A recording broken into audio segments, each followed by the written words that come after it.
आदि सदगुरु सुखराम जी महाराज समझावे, भजन बिना तेरी चुप चतुराई, सभी धूढ़ में जा सिरे बंदा, अंत काल पिचता सिरे बंदा, अंत काल पिचता। अंत काल आई जन जीवना पछतावा आई के संसार में जो नहीं करना वैसा हाँ कीधा, एक मालिक रो भजन करना तो वो माधी नहीं भी।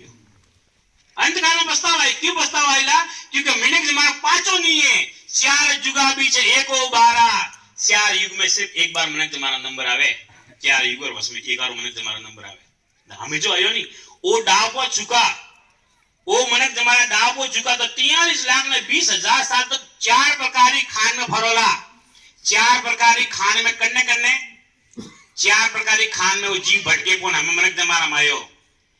पहली खान है जरायुज, जरायुज खोन, जरायुज करने के मारे गलती जो जीव आवे ने के जरायुज खोन नाल है, मारे गलती जो नाल निकले आ जरायुज।